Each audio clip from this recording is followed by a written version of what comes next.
क्या आपने कभी ऐसा महसूस किया है कि आप सब कुछ ठीक बोलते हैं लेकिन लोग फिर भी आपको नहीं समझते? या जब आप कुछ कहना चाहते हैं तो शब्द गले में ही अटक जाते हैं? Imagine losing a job, a relationship और इवन अ ड्रीम, सिर्फ इसलिए क्योंकि आपने खुद को सही से एक्सप्रेस नहीं किया। इस वीडियो में हम सीखेंगे कम्युनिकेशन की वो स्किल्स जो आपकी पर्सनल और प्रोफेशनल लाइफ दोनों को बदल देंगी। अगले 10 मिनट में आपको वो सूत्र मिलेंगे जो दुनिया के सबसे इफेक्टिव कम्युनिकेटर्स को खास बनाते हैं। एक लार्ज की थी, नेहा। वो अपनी कंपनी की सबसे हार्ड वर्किंग एम्प्लॉई थी, लेकिन हर प्रमोशन उसके हाथ से फिसल जाता था। क्यों? क्योंकि मीटिंग में जब बोलने का मौका आता तो वो चुप हो जाती। उसे लगता अगर मैंने कुछ गलत कह दिया तो ये डर न जाने कितने लोगों को पीछे खींचता। लेकिन एक दिन नेहा ने एक किताब पढ़ी, कम्युनिकेशन स्किल्स, और उसके बाद उसकी जिंदगी बदल गई। आज हम उसी जर्नी पर चले, तो चलिए शुरू करते हैं पहला chapter, the art of listening. Communication का पहला नियम है सुनो। लेकिन क्या हम सच में सुनते हैं? नहीं, हम अक्सर जवाब सोचते रहते हैं, सुनते नहीं। एक एक्सपेरिमेंट हुआ जहां 2 लोगों को सिर्फ एक दूसरे को सुनना था। जिसने पूरी अटेंशन दी उसे ज्यादा ट्रस्ट और रिस्पेक्ट मिला।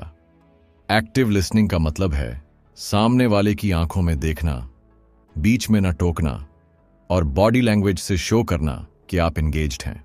सोचिए, आप कब लास्ट टाइम किसी को ऐसे सुने थे? अब आगे बढ़ते हैं एक और पावरफुल स्किल की ओर। एक बार की बात है, एक लड़का इंटरव्यू देने गया।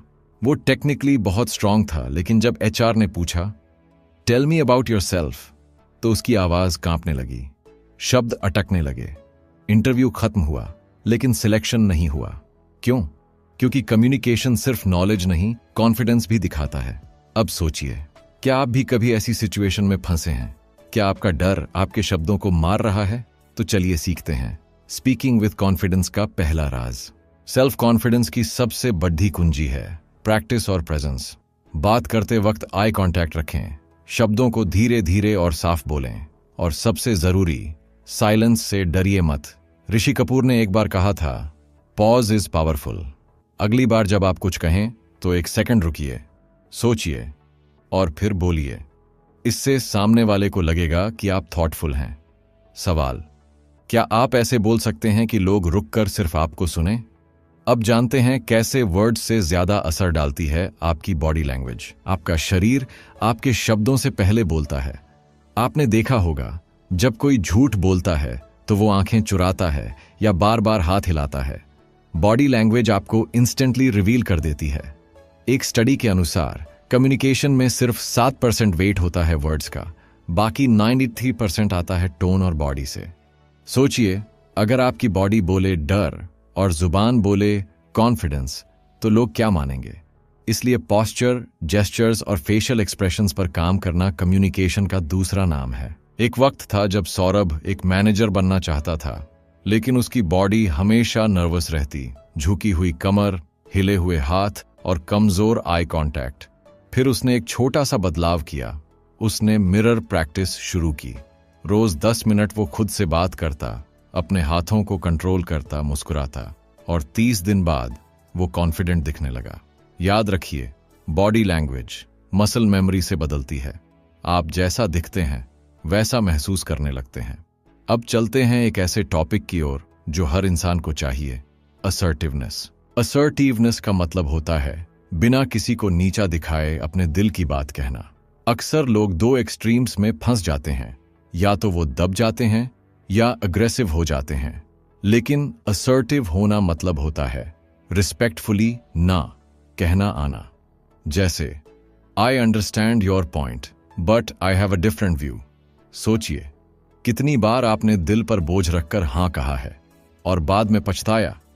अब वक्त है बाउंड्रीज सेट करने का, क्योंकि आप जो अलाउ करते हैं वही कंटिन्यू होता है। एक बार रजत ने अपनी बॉस से ओवरटाइम के लिए ना कह दिया, विनम्र लेकिन दृढ़ता से। बॉस पहले चौंकी, फिर कहा, आई अप्रिशिएट योर ऑनेस्टी। और यही है असर्टिवनेस की ताकत। वो आपको मजबूती देती है, सम्मान भी। अगली बार जब आपको लगे कि कुछ कहना है लेकिन डर है, उस डर को पहचानिए, डीप सांस लीजिए और काल्म होकर बोलिए। प्रैक्टिस ये मत कहता कि लड़ाई करो, बल्कि अपनी वैल्यू दिखाओ। अब हम आ रहे हैं उस चैलेंज पर जो हर रिलेशन में आता है, कॉन्फ्लिक्ट रेजोल्यूशन। कॉन्फ्लिक्ट यानी टकराव, चाहे ऑफिस में हो या घर में, अनअवॉइडेबल है। लेकिन ये आपकी कम्युनिकेशन स्किल ही होती है जो डिसाइड करती है कि वो कॉन्फ्लिक्ट बिगड़ेगा या सुधरेगा। एक छोटी सी कहानी, दो कॉलीग्स का झगड़ा क्लाइंट के सामने हुआ।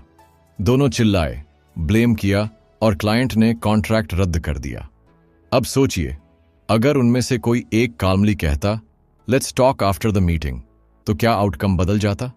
Conflict resolution begins with listening, understanding and pausing before reacting. जब भी झगड़ा हो, पहला इंस्टिंक्ट होता है खुद को सही साबित करना। लेकिन एक मास्टर कम्युनिकेटर जानता है कि कॉन्फ्लिक्ट जीतने की नहीं, समझने की कोशिश है। अगली बार जब आप बहस में फंसें, तो एक सवाल पूछिए, मैं क्या मिस कर रहा हूं? ये सवाल सामने वाले को सोचने पर मजबूर करेगा और बातचीत की दिशा बदल देगा। और जब आप सामने वाले के नजरिए को समझते हैं, तो ट्रस्ट बढ़ता है। अब आते हैं उस स्किल पर जो सबका दिल जीत लेती है, emotional intelligence in communication. Emotional intelligence यानी अपने और दूसरों के इमोशंस को पहचानना और मैनेज करना। मान लीजिए कोई आपको गुस्से में कुछ कह दे, आप भी गुस्से में जवाब देते हैं, तो बात बिगड़ती है। लेकिन अगर आप रुक कर सोचें, ये इंसान इतना रिएक्ट क्यों कर रहा है, तो आप उसका इमोशन समझते हैं और उसका रिस्पेक्ट पाते हैं। एक रिसर्च के मुताबिक हाई ईक्यू वाले लीडर्स अपनी टीम से ज्यादा लॉयल्टी और परफॉर्मेंस पाते हैं। सवाल यह है, क्या आप अपने वर्ड से दिल छू सकते हैं? रिया एक टीचर थी, लेकिन क्लास में अक्सर बच्चे ध्यान नहीं देते थे। फिर उसने एक छोटा सा चेंज किया। वो बच्चों के इमोशंस समझने लगी। क्यों परेशान हो, क्या हुआ, और धीरे धीरे बच्चे उसकी बातों को सुनने लगे।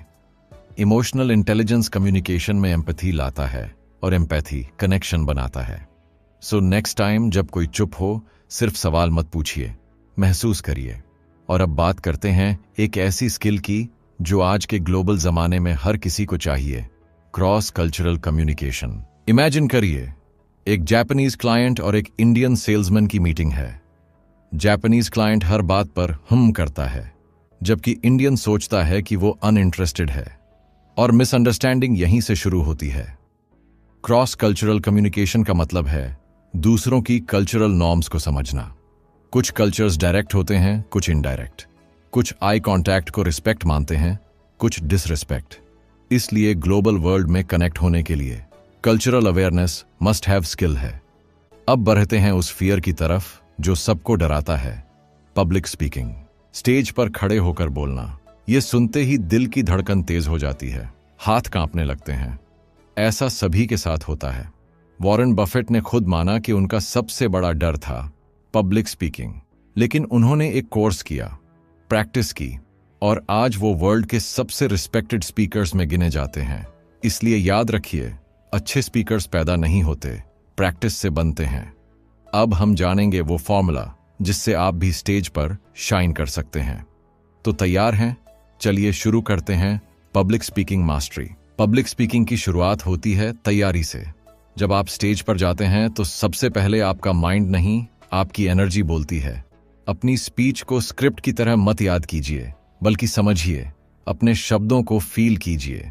स्टीव जॉब्स जब प्रेजेंटेशंस देते थे तो वो रिहर्सल्स में घंटों बिताते थे। हर पॉज, हर स्लाइड, हर जेस्चर तक तय होता था, और जब वो स्टेज पर आते तो लगता वो दिल से बोल रहे हैं।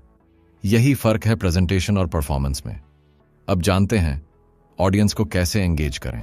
आपका टोन आपके वर्ड से कहीं ज्यादा असरदार होता है।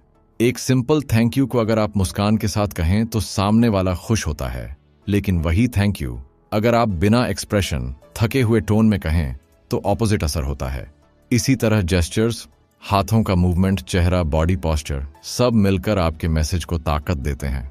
कभी मिरर के सामने प्रैक्टिस कीजिए। एक ही सेंटेंस को अलग अलग टोन और जेस्चर्स के साथ बोलिए। You'll feel the difference. अब बढ़ते हैं रियल लाइफ अभ्यास की तरफ। ऑडियंस को एंगेज करने के लिए जरूरी है स्टोरी टेलिंग। प्लेन फैक्ट से लोग बोर हो जाते हैं, लेकिन एक अच्छी कहानी उन्हें जोड़े रखती है। सोचिए, जब आप किसी दोस्त को कोई मजेदार घटना सुनाते हैं तो एक्सप्रेशंस बदलते हैं, हाथ हिलते हैं, एक्साइटमेंट आती है। वही मैजिक स्टेज पर चाहिए। शुरुआत एक सवाल से करें। क्या आपके साथ कभी ऐसा हुआ है? सवाल क्यूरियोसिटी सोचने पर मजबूर कर देता है। यही है कम्युनिकेशन का powerful loop. Question, excitement, thinking. अब आते हैं जेस्चर्स और टोन की ताकत पर। कम्युनिकेशन थ्योरी जानने से नहीं, करने से आती है। इसीलिए आज से एक आसान प्रैक्टिस शुरू करें। हर दिन किसी एक नए इंसान से बात करें। दुकान वाले से, गार्ड से, कॉलीग से। शुरू में ऑकवर्ड लगेगा, लेकिन धीरे धीरे आपके वर्ड्स फ्लो में आने लगेंगे। दूसरा टास्क, एक टॉपिक चुनिए और उस पर 2 मिनट खुद से बोलिए, मिरर के सामने या फोन में रिकॉर्ड करके। Practice builds confidence and confidence builds charisma. अब बात करते हैं टेक्नोलॉजी के जमाने में कम्युनिकेशन कैसे बदला है। आज के समय में हम व्हाट्सएप, जूम और ईमेल से कम्युनिकेट करते हैं, लेकिन क्या ये इफेक्टिव है? टेक्स्ट में टोन नहीं दिखती, इमोजीज इमोशंस नहीं दिखाते। एक ओके का मतलब गुस्सा भी हो सकता है और सिंपल एक्सेप्टेंस भी। इसलिए डिजिटल कम्युनिकेशन में क्लैरिटी सबसे जरूरी है। Short sentences, clear tone and context देना सीखिए। और हाँ, कॉल करने से कभी मत डरिए। कई बार एक 30 सेकंड कॉल 10 मैसेजेस से ज्यादा इफेक्टिव होती है। सोचिए, आप किस तरह कम्युनिकेट करते हैं, टेक्स्ट से या दिल से? रावी एक बहुत ही स्किल्ड एम्प्लॉई था, लेकिन ऑफिस में उसे अंडर एस्टिमेट किया जाता था। रीजन? वो मीटिंग्स में चुप रहता था, अपने आइडियाज कॉन्फिडेंटली रख नहीं पाता था। एक दिन उसके दोस्त ने कहा, तू जीनियस है, लेकिन लोगों को कैसे पता चलेगा जब तू बोलेगा ही नहीं? तभी रावी ने एक फैसला लिया, हर हफ्ते एक बार मीटिंग में जरूर बोलेगा, चाहे एक लाइन ही क्यों ना हो। और धीरे धीरे उसकी आवाज सुनी जाने लगी।